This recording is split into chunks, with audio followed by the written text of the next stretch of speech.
오늘 함께 보실 하나님 말씀은 사도행전 9장 26절에서 31절의 말씀입니다. 사울이 예루살렘에 가서 제자들을 사귀고자 하나 다 두려워하여 그가 죄자됨을 믿지 아니하니 바나바가 데리고 사도들에게 가서 그가 길에서 어떻게 주를 보았는지와 주께서 그에게 말씀하신 일과 다메섹에서 그가 어떻게 예수의 이름으로 담대히 말하였는지를 전하니라. 사울이 제자들과 함께 있어 예루살렘에 출입하며 또 주 예수의 이름으로 담대히 말하고 헬라파 유대인들과 함께 말하며 변론하니 그 사람들이 죽이려고 힘쓰거늘 형제들이 알고 가이사랴로 데리고 내려가서 다소로 보내니라. 그리하여 온 유대와 갈릴리와 사마리아 교회가 평안하여 든든히 서가고 주를 경외함과 성령의 위로로 진행하여 수가 더 많아지니라. 아멘. 하나님 감사합니다. 오늘 하나님께서 세우신 이 교회가, 하나님께서 세우신 모든 한 명 한 명 모든 성도의 교회가 더욱더 평안하여 든든히 서가기를 원합니다. 하나님, 이 일을 위해서 하나님께서 행하신 이 말씀의 모든 행하심이 우리에게도 반드시 이루어지게 하여 주시옵소서. 예수님의 이름으로 기도합니다. 아멘. 오늘 우리 말씀을 함께 읽었는데 유난히 우리의 눈과 우리의 마음을 한번 훅 이끌어가는 말씀이 한 구절이 눈에 띄지요. 그게 어쩌면 31절일 겁니다. 온 유대와 갈릴리와 사마리아 교회가 평안하여 든든히 서가고 주를 경외함과 성령의 위로로 진행하여 수가 더 많아지는 이런 모습을 우리는 흔히 부흥이라고 합니다. 그런데 여러분 잘 아시다시피요, 초대교회에 부흥을 이룰 만한 능력과 실력을 갖춘 자들이 별로 없다라는 거예요. 당장 사도들만 보더라도 이들의 출신이 어디입니까? 갈릴리 총구석에서 물고기나 잡아먹고 살던 그런 무식한 사람들이었습니다. 그래, 무식한 거는 그래요, 괜찮다 쳐요. 그런데 윤리적으로 도덕적으로 봐도 유대 사회에서 가장 미움과 멸시의 대상인 세리도 거기 포함되어 있다는 거예요. 근데 더 어처구니 없는 것은 이런 자들이 믿고 따르는 예수라는 자도 마지막이 좋았는가? 아니요, 그가 가르치던 제자 중에 한 명이 배신해서 결국 가장 추악한 죄인으로 십자가에서 처형당한 자, 그가 바로 이들이 믿는 예수라는 자인 거지요. 한마디로 이 유대인들에게 지금 이 예수교는 이단과 같은 종교입니다. 그리고 그 이단과 같은 종교를 앞에서 이끌어가는 리더자들도 보니까 무식하고 아주 질이 낮은 그런 자들인데 지금 부흥이 일어났다라는 거예요. 이것은 지금 당시뿐만 아니라 지금 우리가 사는 이 세대에서도 기대조차 상상조차 하기 힘든 일입니다. 그럼에도 불구하고 이런 자들이 이끄는 교회가 폭발적으로 부흥하고 성장하니까 놀라울 따름이지요. 그러면서 우리는 다시 성경을 봅니다. 이렇게 성장한 부흥한 그 이유는 무엇일까? 다른 이유가 없어요. 보니까 성령께서 함께 하시며 역사하셨기 때문이라는 것을 우리는 쉽게 발견하게 되죠. 그러면서 우리는 다 함께 외칩니다. 우리도 성령을 의지해야 된다. 성령이 역사하도록 만들어야 된다. 그럴 때에 우리 교회는 반드시 놀라운 부흥 성장을 하게 될 것이다. 그렇게 외치기 시작하죠. 그러면 성령이 함께하고 역사하는 교회는 교회인지 아닌지 우리가 어떻게 아느냐? 다시 말씀을 봅니다. 보니까 평안하여 든든히 서간다. 그러면 일단 교회는 평안해야 된다. 우리 싸우지 말자, 서로 돕자, 사랑하자, 그러면서 니도 나도 모두 다 이쁜 말만 하자. 그래서 따뜻하고 좋은 분위기 한번 만들어 보자 라면서 이젠 한 마음으로 함께 노력하고 애써죠. 왜 그렇습니까? 금방 제가 말씀드린 이런 것들이 우리는 평안이라고 생각하기 때문입니다. 그런데 예수님은요, 우리 말씀을 보여주시겠어요? 파워포인트에 준비되어 있습니다. 마태복음 10장 34절에 이렇게 말씀하십니다. 내가 세상에 화평을 주러 온 줄로 생각하지 말라. 화평이 아니요 검을 주러 왔노라. 이상하지 않습니까? 예수님이 이 땅에 태어나실 때 어떤 말씀이 있었습니까? 다음 말씀 보여주시겠어요? 누가복음, 그거는 준비가 안 돼 있군요. 네, 제가 읽어드리겠습니다. 예수님이 이 땅에 태어나실 때에 누가복음 2장 14절 하나님께는 영광이요 땅에서는 하나님이 기뻐하신 사람들 중에 평화로다. 예수님이 오실 때 평화라고 했거든요.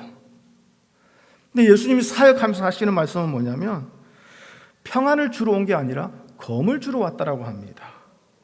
이거 뭐예요?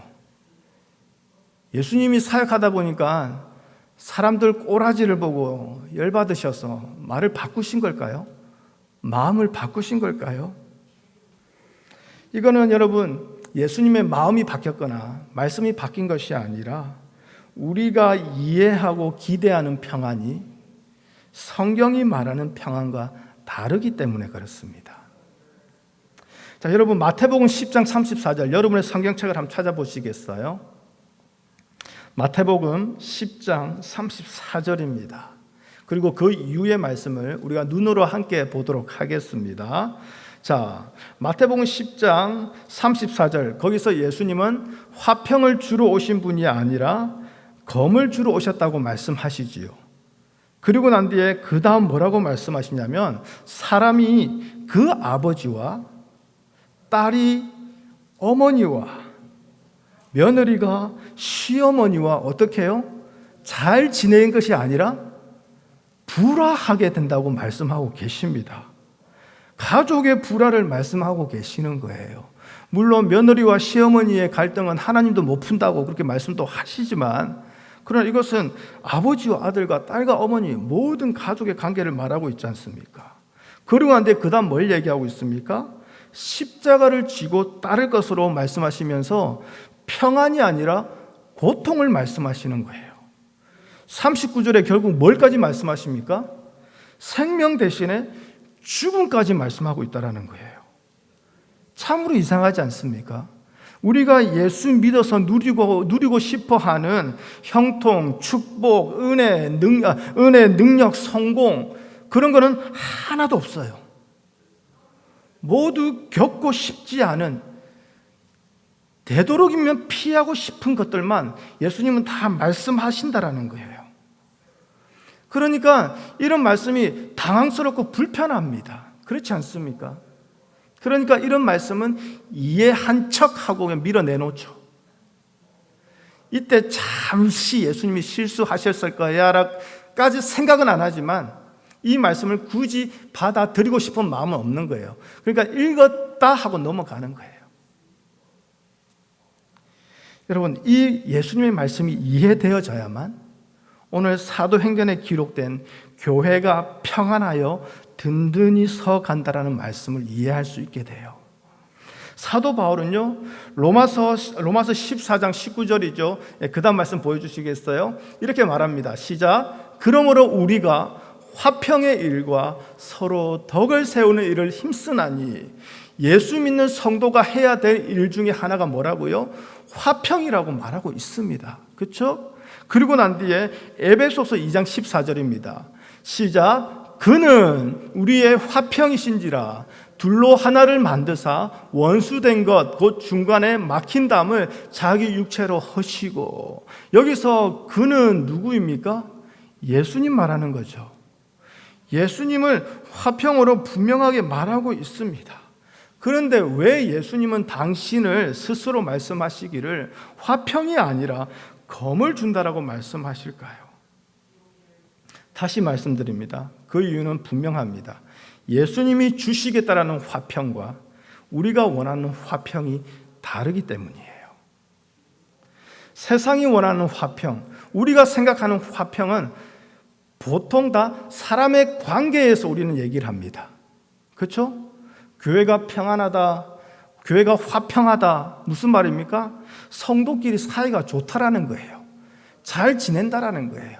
싸우지 않고 서로 격려하고 사랑의 말 해주고, 그렇지 않습니까? 그러다 보니까 맨날 교회에서도 예수 안에서 한 가족 이러면서 가족과 같은 관계와 분위기를 만들어 보려고 애쓰고 힘씁니다. 왜요? 더 좋은 교회로, 더 큰 교회로 만들 수 있을 것 같기 때문에. 그렇지 않습니까? 이것을 예수님이 기뻐하시는 것이라고 여기면서 이러한 우리의 소망을 이루어 주실 예수님을 기대하고 있는 거예요. 그런데 예수님은 이러한 인간의 관계를 깨뜨리는 분으로 오셨다라는 거예요. 그래서 검을 주러 왔다라고 말씀하시는 겁니다. 아들과 아버지가, 딸과 어머니가, 며느리와 시어머니가 원수가 된다라는 것은, 나는 교회를 다니는데 우리 시어머니는 절에 다니시네, 나는 예수님을 믿는데 우리 아버지는 부처를 믿으시네, 그러면 나와 원수, 딱 관계를 끊어버리고 나는 오직 예수님만 택합니다, 이렇게 사는 것이 바로 예수님을 사랑하는 표시다, 그 말씀이 아니라는 거예요. 그런 뜻이 아니라는 거예요. 이단들은 이렇게 해석을 해요. 그래서 집도 버리고 가족도 버리고 다 그냥 하여튼 그 이상한 사람한테 다 바치게 하죠. 여러분, 예수님이 이걸 말씀하신 것은 우리 인간에게 가장 강하다고 할 수 있는 혈육 관계까지 예수님은 인정하지 않으시겠다는 것을 말씀하시는 거예요. 왜 이것을 인정하지 않을까요? 아들과 아버지가 잘 지내고 어머니와 딸이 잘 지내고 서로 오순도순 잘 지내면서 예수님 믿으면 좋지 않습니까? 그런데 예수님이 이것을 인정해 주지 않는다라는 것은 왜 그럴까요? 만약에요, 이것을 인정해 주시면서 예수 믿게 한다면 결국 모든 사람들은 나와 가족의 행복을 위해서 존재하는 예수님만을 바라보고 있는 거예요. 예수님 자체를 바라보는 게 아니라 나와 내 가족의 행복을 위해서, 나와 내 가족의 건강을 위해서 존재해 주시는 그 예수님만을 바라보고 있는 거예요. 유대인들이 그랬지 않습니까? 나와 이 이스라엘이 잘 되기 위하여, 우리가 행복하게 잘 살기 위하여 오실 메시아 예수님, 그분을 기다린 거 아닙니까? 그런데 예수님은요, 우리가 원하는 그 평안을 깨뜨리시고 난 뒤에 다른 평안을 주시는 거예요. 그 평안이 뭐냐? 바로 하나님과의 평안을 말씀하시는 거예요. 죄로 인하여 무너지고 우리의 힘으로 어찌할 수 없는 그 하나님과의 그 관계를 예수님은 다시 회복시키시겠다라는 거예요. 그래서 하나님과의 그 관계에서 가장 먼저 우리에게 나타나야 할 일은 뭐냐? 내 인생에 내가 주인됨이 무너지는 것이 가장 먼저 일어나야 된다는 거예요. 내 주변의 모든 일도, 내 주변의 모든 사람들도, 심지어는 교회 생활도 모두 내 마음에 들어야 옳다라고 하는 그 나의 주인된 말입니다. 그래서 예수님은요, 우리가 마태복음 말씀 보고 있는데 그 뒤에 37절, 38절에 보면 아버지나 어머니를 또는 아들이나 딸을 나보다 더 사랑하는 자도 내게 합당하지 아니하며 또 자기 십자가를 지고 나를 따르지 않는 자도 내게 합당하지 아니하니라 하고 말씀하시는 거예요. 뭐예요? 예수님은 우리의 전부라는 거예요. 예수님은 우리의 전부로 오셨다라는 거예요. 제가 이거 여러 번 말씀드립니다. 우리 이윤수 집사님이 이영자 집사님을 참 사랑하세요. 교회에서 이렇게 일하고 이렇게 교제 나올 때는 좀 이렇게 여전히 신혼부부처럼 이렇게 툭탁툭탁 하고 하지만 여전히 얼마나 사랑하시는지. 근데 이윤수 집사님 지갑 안에 이영자 집사님 사진이 딱 들어있는 거예요. 얼마나 사랑하면 그 사진을 두고 보시면서 아이고 영자야 보고 싶어 사랑해 그렇게 말하지 않겠습니까? 그런데 그 사진 뒤에 다른 여자가 있는 거예요. 그 사진 또 뒤에 또 다른 여자가 있는 거예요. 그러면 이영자 집사님이 화가 난 거예요. 당신 이건 뭐예요? 이 다른 여자들은 뭐예요? 그때 이윤수 집사님이 당당하게 말씀하십니다. 그래도 당신이 제일 위에 있잖아. 내가 당신 제일 사랑해. 그리고 그 여자고 그리고 그 다음이야. 그럼 이게 우리가 하나님을 사랑하는 방법이에요. 하나님, 내가 세상도 사랑하고 돈도 좋고 건강도 다 좋아요. 그래도 하나님은 더 사랑해요. 하나님은 그걸 바라지 않으세요. 하나님은 우리에게 전부가 되기를 원하시는 거예요. 바로 그거 말씀하시는 거 아닙니까? 하나님이 우리가 전부가 되시기 때문에 그래서 더 이상 나의 목숨을 얻기 위해서 사는 자가 아니라 설령 나의 목숨을 잃는다 해도 예수님이 회복시키신 그 하나님과의 평안, 하나님과의 관계를 포기하지 못하는 것, 그래서 화평이 아니라 검을 주러 오신 예수님을 우리 마태복음 그 말씀 보면 앞에 32절에 보면 어떻게 말합니까? 사람들 앞에서 세상에서 시인할 수밖에 없게끔 살아가는 그 삶으로 인도하신다라는 거죠. 그렇다면 이런 이해를 가지고 오늘 다시 사도행전 본문 말씀으로 돌아오겠습니다. 사도행전 본문 말씀, 특별히 우리의 시선을 확 이끌어갔던 그 31절이 왜 그리하여로 시작되는가, 그걸 알 수 있게 돼요. 온 유대와 갈릴리와 사마리아 교회가 평안하여 든든히 서가고 주를 경외함과 성령의 위로로 진행하여 수가 더 많아지게 된 그 원인이 그 앞에 있다라는 거 아닙니까? 그리하여라는 이 말 자체가. 그렇죠? 지금 이 결과가 있기 위해서는 앞에 그리하여라고 말할 수 있는 어떤 해프닝이 있었다라는 거예요. 어떤 사건이 있었다라는 거예요. 그럼 그 사건이 무엇입니까? 교회가 서로 사랑하고 서로 이쁜 말 하면서 싸우지 않는 그런 모습이었습니까? 아니면 모두가 전도띠 메고 밖에 나가서 예수 믿으세요 허허 하면서 막 전도하는 그런 모습이었나요? 아니에요. 그 앞에 나온 그 원인이 된 사건은 뭐냐? 사울의 고난이라는 거예요. 사울의 고난이 있었고 그리하여 무슨 말입니까? 사울의 고난으로 인하여 교회가 평안하여 든든히 서갔다라는 거예요. 사울이 예수님과 연결되는 순간 그 인생이 어떻게 변했는지 우리 잘 압니다. 예수님을 믿음으로 말미암아 어떤 일을 당하였는지 우리는 잘 알고 있습니다. 같은 동족으로부터 살해의 위협을 당하고요, 같이 예수를 믿는다는 형제들 한번 의지해보고자 찾아갔더니 오히려 의심하고 배척합니다. 어디 하나 기댈 곳 없는 외롭고 나약한 자가 되어버렸어요. 그러면요, 그가 하는 사역이라도 잘 되게 해줘야 되는 거 아닙니까?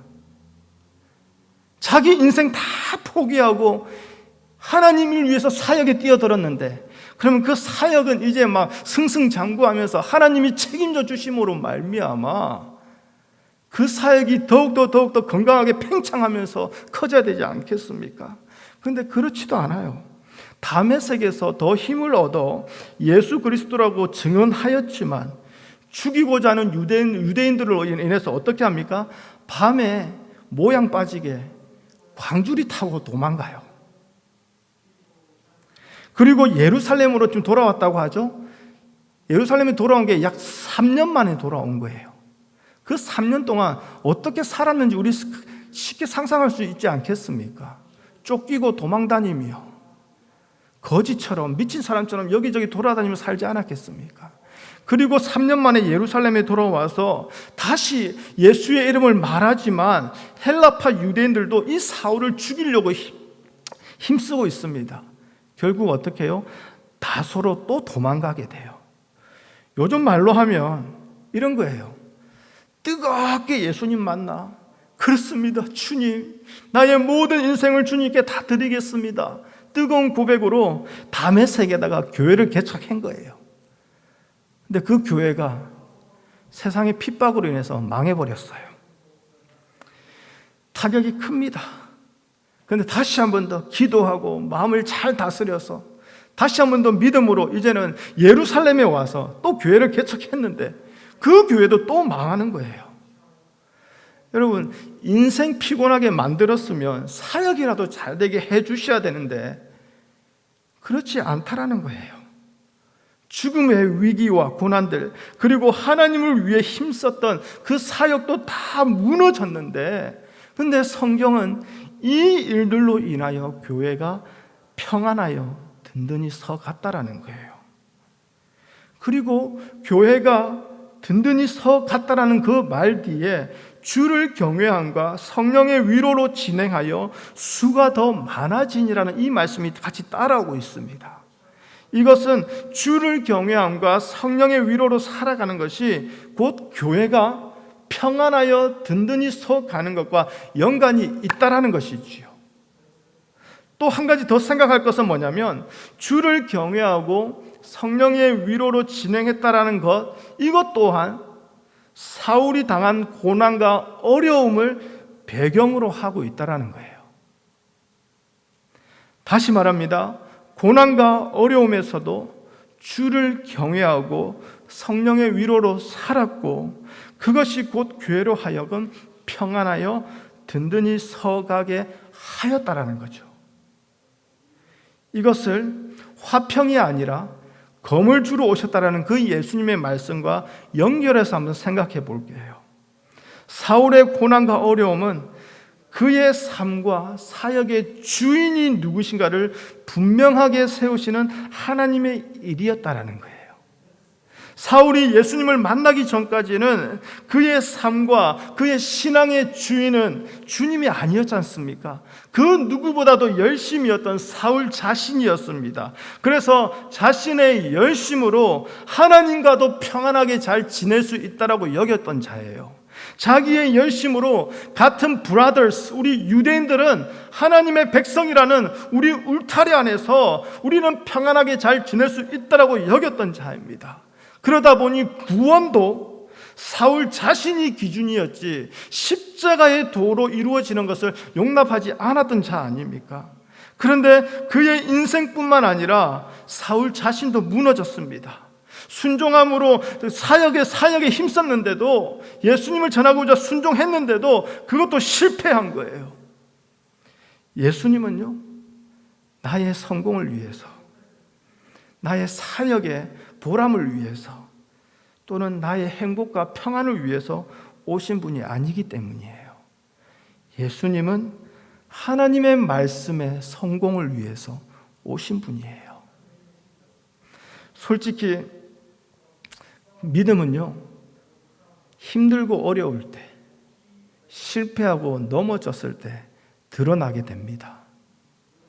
그런데 우리는 자꾸 이 믿음을요, 어려움에서 벗어나고자, 또는 고난을 막아내기 위한 수단으로 이해하고 그렇게 사용하려고 해요. 그래서 어떤 성도님이 어려움을 당한다면 기도 안 해서 그래, 믿음 없어서 그래, 그런 소리 하지 않습니까? 여러분, 이것은 예수님을 의지하고 나아가는 신앙이 아니라 지금 누리고 가지고 싶은 육체의 평안과 행복을 위해서 예수님을 사용하고 있는 우상 숭배라는 거예요. 성도는요, 하나님을 의지하는 자 아닙니까? 여러분, 하나님을 의지한다는 것이 무슨 말입니까? 내가 원하는 대로 모든 일이 잘 되게 해주실 것을 믿고 의지한다는 거 아니지 않습니까? 하나님을 의지한다, 무슨 말입니까? 하나님이 우리를 어떤 형편과 환경으로 밀어 넣으신다 할지라도 변함없이 하나님만을 의지하고 살아가겠습니다. 그게 바로 하나님을 의지하는 거 아닙니까? 사자굴 속에 집어넣어도, 거기서 사자밥이 되어 죽더라도 하나님을 의지하겠습니다. 그게 바로 우리 성도가 말하는 하나님을 의지하는 거 아닙니까? 이렇게 하나님을 의지함에 있어서 가장 필요한 것은 뭐냐? 바로 나의 주인됨이 완전하게 무너져야 된다는 것이지요. 내가 주인 삼은 모든 것이 망하게 되는 것, 그것이 내 삶이든 내 신앙이든 어디든 상관없이 완전히 나의 주인됨이 완전하게 철저하게 무너지는 것, 이것이 있을 때 하나님을 의지하게 된다는 거 아닙니까? 그래서 더 이상 나를 의지하지 않고 하나님의 힘 앞에서 완전히 굴복하게 되는 것, 주님 그리 아니하실지라도 주님을 의지합니다. 이게 바로 신앙 아닙니까? 그리고 이것이 바로 교회가 평안하여 든든히 서가는 거라는 거예요. 하나님은요, 우리를 때때로 절망과 낙심의 현장으로 밀어 넣으십니다. 하고자 하는 일이 내 뜻대로 되지 않을 때에 그 일을 통해서 결코 내 힘과 내 뜻대로 살아갈 수 있는 것이 아니라 전능하신 하나님에 의해서 붙들려 살아갈 수밖에 없는 인생이라는 것을 깨닫게 하는 거죠. 그래서 하나님 앞에서 우리의 인생이 얼마나 보잘것없는가를 알게 하시는 것이고, 이로 인해서 하나님의 위대하심이 얼마나 크고 아름다운지를 알게 하시는 거 아닙니까? 그래서 결국 나는 하나님을 의지하고 살아가야 할 보잘것없는 인생임을 알게 되는 것, 이것이 바로 주를 경외한다라는 거예요. 주를 경외한다, 나의 것을 드리는 거 아닙니다. 주를 경외한다, 나의 시간을 드리고 나의 섬김을 드리고 나의 수고를 들여서 하나님을 경외합니다, 엎드립니다, 그게 아니라는 거예요. 왜냐하면 우리 자체가요, 하나님께 드릴 수 있는 게 없는 존재예요. 천지 창조 때부터 보십시오. 우리 인간이 어떻게 시작되었는가? 첫날부터 6날까지 하나님이 모든 것을 다 창조하셨어요. 모든 것을 다 갖춰 놓으셨어요. 그리고 마지막에 우리를 지으시고 하나님이 만드신 모든 것을 그냥 누리며 살게 하셨죠. 그리고 난 뒤에 그 다음 날이 뭡니까? 하나님의 안식일 아닙니까? 아무것도 한 거 없는데 모든 걸 누리게 하시고 난 뒤에 하나님의 안식에 함께 동참하는 자로 만들어 주신, 그게 바로 우리 존재의 시작이라고요. 이런 우리가 하나님께 드릴 만한 게 있다고요? 어떤 분 그렇게 생각할 겁니다. 그래도 나는 11조 매주 따박따박 드리는데. 여러분, 11조 뭡니까? 하나님이 우리에게 주신 것, 모든 것이 하나님의 것이라는 고백 아닙니까? 그 중에 10분의 1만 떼어서 드리는 것, 그럴 때 모든 것이 나에게 있는 것이 하나님의 것입니다라고 고백하면서 드리는 거 아닙니까? 그런데 왜 우리는 나는 11조 드리는데 이 생각이 우리 안에 남아있냐, 이 말입니다. 여러분, 하나님이 우리에게서 받으실 만한 거 없습니다. 정말 억지로 쥐어 짜내어서 한 가지 있는 걸 발견했어요. 그게 뭐냐? 하나님, 나는 하나님 아니면 안 돼요. 이 고백 하나님 받으시더라고. 하나님, 나는 하나님 아니면 쓰레기예요, 벌레예요, 먼지예요, 아무런 가치가 없어요. 이 고백 하나님이 받으시더라고요. 여러분, 이 고백으로 모인 곳이 바로 교회 아닙니까? 이 고백으로 감사와 찬양으로 하나님께 반응하는 것이 바로 예배 아닙니까? 그래서 예배하면 예배할수록 나는 하나님이 아니면 안 됩니다라는 이 고백이 흘러나오게 되는 것이고, 이 고백이 하나님께 결국 영광이 되는 것이고, 이 고백이 하나님을 경외하는 것이 된다라는 것이지요. 즉 무슨 말입니까? 하나님이 어떤 분인가를 알았다라는 것, 내 인생에 하나님이 주인이시라는 걸 알았다는 것, 이것이야말로 하나님을 최고로 경외하는 거라는 것이지요. 이러한 맥락에서 본다면 성령의 위로도 마찬가지입니다. 성령의 위로는 아이고 한우리교회 모 집사야, 지금까지 수고 많았다, 이제 거의 다 왔다, 조금만 더 견디라, 그러면 내가 이제 다 해결해 줄게, 내가 널 지켜줄게, 세워줄게. 이게 성령의 위로가 아니라는 거예요. 성령의 위로는 고난과 고통에서 하나님을 보게 하는 거예요. 예수님을 보게 하는 겁니다. 낙심과 절망에서 하나님은 살아계시는구나, 그걸 보게 하는 거예요. 하나님이 나를 붙들고 있음을 알게 하는 것, 하나님이 나를 지키고 있음을 알게 하는 것, 그런데 내 육체가 아니라 내 영혼의 생명을 붙들고 있음을 알게 하는 것, 이게 바로 성령의 위로라는 거예요. 그래서 비록 우리의 육신은 고통 가운데 어려움 가운데 있지만 하나님은 절대로 나를 포기하지 아니하시고 고통에서 승리하게 하시고 생명으로 이끌어 가실 것임을 믿게 하는 것, 이게 바로 성령의 위로라는 거예요. 그래서 여러분, 고난에서요, 어려움에서요, 하나님을 보지 못한다면 우리에게 남는 것은 낙심과 절망밖에 없어요. 그런데요, 어떤 고난에서도 하나님이 나를 붙드시고 인도하심을 보게 된다면 그 고통과 어려움에서도 평안하여 든든히 서 갈 수 있게 되지 않겠습니까? 그 고통과 어려움도 한번 해볼만 하지 않겠습니까? 사울이 당한 고난과 어려움으로 교회가 평안하여 든든히 서 갔다고 말하는 것이 바로 이 이유라는 거예요.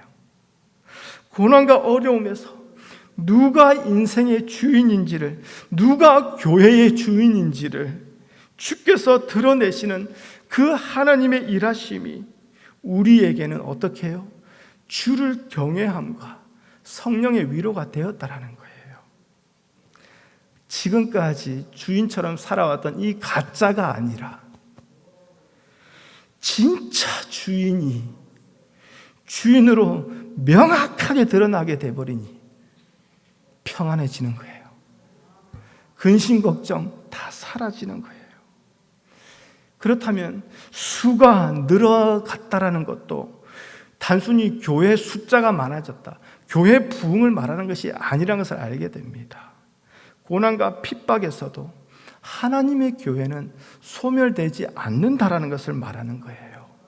교회의 생명은, 교회의 주인됨은 예수 그리스도에게 있기 때문에 예수 그리스도가 죽지 않는 한 주님의 교회는 결코 소멸되지 않는다라는 거, 그걸 바로 수가 늘어갔다라는 것으로 표현한 것이라는 거죠.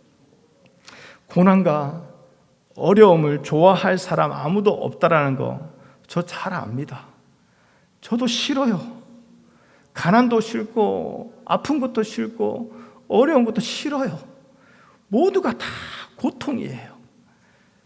그런데요, 악한 자라도 좋은 것으로 자식에게 줄 줄 알거든. 하물며 하늘에 계신 너희 아버지께서 구하는 자에게 좋은 것을 주시지 않겠느냐. 이 말씀을 한 번만 더 기억해 봅시다. 하나님은 반드시 우리에게 좋은 것을 주시는 분이세요. 고통 속에서 하나님이 준비하시고 주시고자 하는 그 좋은 것, 그게 뭐냐? 그게 바로 사울이 고통과 고난 속에서도 결코 포기하지 않았던 예수 그리스도 주님이시라는 거예요. 더 놀라운 건 뭔지 아십니까? 이렇게 주님을 어떤 상황과 형편에서도 포기하지 않도록 우리를 붙들고 계시는 분 또한 주님이시라는 거예요. 내가 뭘 좀 해서 주님께 드린 것 같았는데 아니요, 시작도 지금도 끝도 다 주님이 붙들고 행하고 계시더라, 이겁니다. 그렇다면 여러분, 평생 주님만 바라보며 살만하지 않겠습니까? 주님께 내 인생 다 걸어볼만 하지 않겠습니까? 우리에게, 우리 한우리 교회에게 든든함과 평안은 오직 하나님뿐이기를 바랍니다. 그리고 하나님이 우리와 만나셔서 누가 주인인지를 명확하게 하시기 위해 우리에게 있는 것을 빼앗아 가실 때에도 우리는 평안함으로 인하여 흔들리지 않기를 바랍니다. 그것이 설령 주를 위하여 행하는 놀라운 헌신이라고 한다 할지라도 그마저도 실패하게 하셔서 조금의 의와 공로도 우리 안에 남겨두지 않게 하시기 위하여 빼앗아 가시는 그 하나님의 사랑과 은혜 앞에서 우리는 평안함으로 든든히 서갈 수 있는 겁니다. 주님만이 우리의 주가 되십니다. 예수님만이 우리의 주가 되십니다. 이것이 분명하게 세워질 때에 주님이 주시는 평안함으로 우리는 이 세상을 살아가지만 이 세상에서 평안함으로 든든히 서가게 되는 거예요. 이럴 때 하나님과 우리를 화평케 하시기 위해 검을 가지고 오신 예수님이, 죄송해요, 근데 이 표현 너무 하고 싶어요. 겁나게 좋은 거예요. 그 예수님께 미쳐버리고 싶은 거예요. 오늘 그 예수님이 우리와 함께 하십니다. 우리의 모든 것을 철저하게 무너뜨리고 실패하게 하셔서 결국 누가 우리의 주인이신지를 드러내십니다. 우리가 예상할 수 없는 방법으로 주님의 교회를 주님께서는 이끌어 가십니다. 우리가 누릴 것은 그 주로 인하여 평안히 든든히 서가는 것뿐입니다. 기도하겠습니다. 하나님 감사합니다. 그리하여 주님의 교회가 평안하여 든든히 서간다라고 말합니다. 그리하여 그 한마디에 사울의 고난과 고통이 담겨져 있습니다. 잘 나가던 인생이 오히려 예수 만나 망하고, 오히려 예수 만나 죽음의 위기를 당하며, 오히려 예수 만나 많은 오해와 정말 멸시 속에서 살아가는 그 인생이 담겨져 있습니다. 그런데 하나님은 그 인생을 통하여 하나님을 나타내십니다.